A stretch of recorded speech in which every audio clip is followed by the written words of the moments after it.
Assalamualaikum warahmatullahi wabarakatuh. Selamat pagi teman-teman. Bagaimana kabar teman-teman hari ini? Baik, alhamdulillah. Semoga teman-teman selalu berada dalam keadaan sehat walafiat. Baik, mari kita awali pertemuan hari ini dengan mengucapkan basmalah bersama-sama. Bismillahirrahmanirrahim. Pada pertemuan kali ini, kita akan membahas tentang khitbah. Silakan teman-teman menyiapkan alat tulis masing-masing.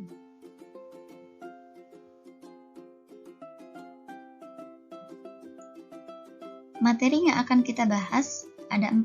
Yang pertama, definisi khitbah. Yang kedua, macam-macam khitbah. Yang ketiga, syarat-syarat wanita yang akan dipinang. Dan yang keempat, yaitu hikmah dari khitbah.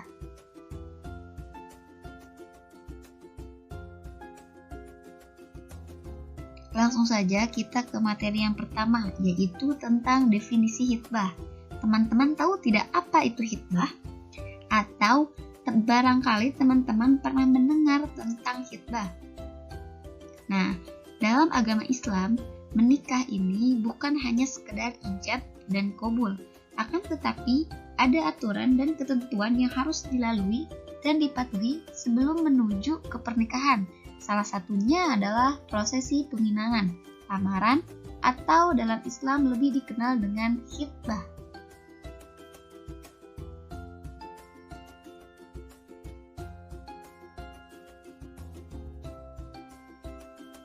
Secara etimologi, khitbah ini berasal dari bahasa Arab, yaitu lafaz khotiba yahtibu khitbatun, artinya meminang atau melamar. Dalam Kamus Besar Bahasa Indonesia, khitbah ini berarti peminangan, pinang-meminang, dan melamar, yang bermakna meminta seorang perempuan untuk menjadi istri. Sedangkan secara terminologi, khitbah ini merupakan permintaan seorang laki-laki kepada perempuan untuk dijadikan istri menurut cara-cara yang berlaku di masyarakat. Proses meminang ini intinya berupa meminta seorang perempuan untuk dijadikan istri, baik untuk diri sendiri maupun untuk orang lain.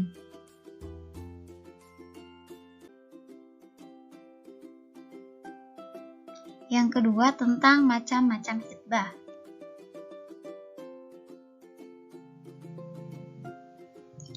Menurut Syekh Ibrahim Al-Bajuri, dalam kitab Al-Bajuri, ada 2 jenis khitbah, yaitu khitbah bi at-tasrih dan khitbah bi at-tarid. Yang pertama ada khitbah bi at-tasrih, merupakan proses lamaran seorang laki-laki kepada seorang perempuan dengan menggunakan perkataan yang kuat dan jelas, menampakkan keinginan kuat untuk menikahinya. Contohnya seperti ketika seorang pria mengatakan, "Saya berkeinginan untuk menikahimu." Nah, itu termasuk kepada khitbah bi at-tasrih. Sedangkan yang kedua, yaitu khitbah bi at-tarid, merupakan proses lamaran seorang laki-laki kepada perempuan tetapi menggunakan kalimat sindiran atau kalimat yang tidak secara pasti menunjukkan adanya keinginan kuat untuk menikahi perempuan tersebut. Contohnya, ketika seorang pria mengatakan tidak ada orang yang sepertimu. Nah, kata-kata tersebut dalam khitbah termasuk khitbah bi at-tarid.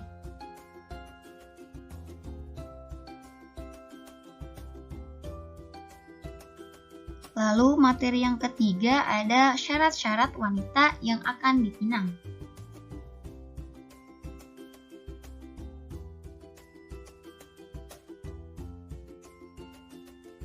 Nah, yang pertama ada syarat lazimah. Yang dimaksud dengan syarat lazimah ialah syarat yang wajib dipenuhi sebelum peminangan dilakukan. Sahnya peminangan tergantung kepada adanya syarat-syarat lazimah. Nah, yang termasuk kepada syarat-syarat lazimah yang pertama ialah wanita yang dipinang tidak dalam pinangan orang lain. Hikmah larangan ini adalah untuk menghindari terjadinya permusuhan di antara sesama muslim. Dalam riwayat Bukhari, Rasulullah bersabda, "Janganlah seorang laki-laki meminang pinangan saudaranya hingga peminang sebelumnya meninggalkannya atau mengizinkannya." Larangan tersebut juga terdapat dalam KHI pasal 12 ayat 3. Di dalamnya tertera bahwa seorang pria dilarang juga meminang seorang wanita yang sedang dalam pinangan orang lain, selama pinangan pria tersebut belum putus atau belum ada penolakan dari pihak wanita. Nah, yang kedua, perempuan yang akan dipinang tidak termasuk mahram dari laki-laki yang akan meminangnya, baik itu mahram nasab, mahram musyawarah, maupun mahram sepersusuan. Nah, untuk yang ketiga, wanita yang dipinang adalah perempuan yang tidak bersuami dan tidak dalam keadaan iddah. Dalam Quran Surat Al-Baqarah ayat 235, Allah berfirman, yang artinya, dan janganlah kamu berazam atau bertetap hati untuk berakad nikah sebelum habis masa iddahnya. Menurut Syekh Abu Bakar Al-Hazimi, seorang perempuan jika ia sudah bebas dari ikatan pernikahan dan sudah habis masa iddahnya, maka diperbolehkan baginya untuk dilamar. Nah, yang kedua ada syarat muhtasinah. Yang dimaksud dengan syarat muhtasinah ialah syarat yang berupa anjuran kepada seorang laki-laki yang akan meminang seorang wanita agar ia meneliti terlebih dahulu wanita yang akan dipinangnya sehingga dapat menjamin kelangsungan hidup berumah tangganya kelak.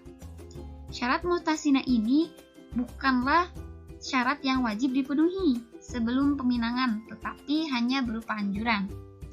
Nah, tanpa syarat muhtasinah ini, peminangan akan tetap sah. Yang termasuk syarat muhtasinah yang pertama adalah kedudukan. Wanita yang dipinang hendaknya sejajar dengan laki-laki yang meminang, misalnya sama tingkat keilmuannya, status sosial, dan kekayaan. Hal ini agar nantinya tidak ada salah satu pihak yang dapat direndahkan. Lalu yang kedua, memiliki kasih sayang. Maksudnya ialah wanita yang akan dipinang hendaklah wanita yang mempunyai sifat kasih sayang dan wanita yang memiliki sifat keibuan.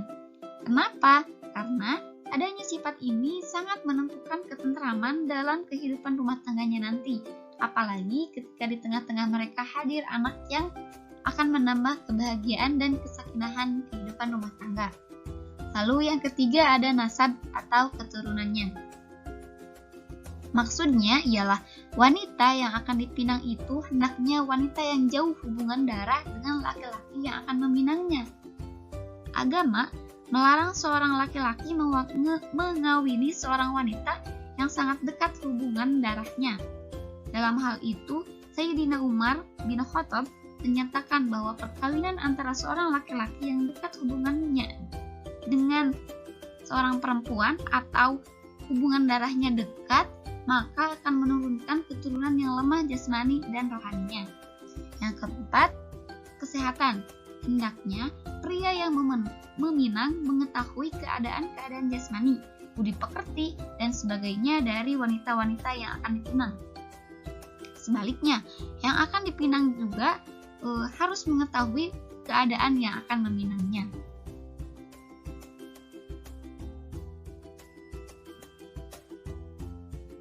Selanjutnya tentang hikmah dari khitbah. Untuk hikmah khitbah ini yang pertama ada memudahkan jalan perkenalan antara peminang dan yang dipinang, serta kedua belah pihak. Dengan pinangan, maka kedua belah pihak akan saling menjajaki kepribadian masing-masing dengan mencoba melakukan pengenalan secara lebih mendalam. Yang kedua, menguatkan tekad untuk melaksanakan pernikahan. Dengan khitbah, artinya proses menuju jenjang pernikahan telah dimulai. Mereka sudah berada pada suatu jalan yang akan menghantarkan mereka menuju gerbang kehidupan berumah tangga. Lalu yang ketiga, menumbuhkan ketentraman jiwa, baik itu untuk laki-laki maupun untuk perempuan. Dengan adanya peminangan, apalagi telah ada jawaban penerimaan, akan menimbulkan perasaan kepastian pada kedua belah pihak. Lalu yang keempat, menjaga kesucian diri menjelang pernikahan. Dengan adanya pinangan ini, masing-masing pihak akan lebih menjaga kesucian diri agar terjauhkan dari hal-hal yang akan merusak kebahagiaan pernikahannya nanti. Lalu yang terakhir, melengkapi persiapan diri. Pinangan ini juga mengandung hikmah bahwa kedua belah pihak dituntut untuk melengkapi persiapan diri guna menuju pernikahan.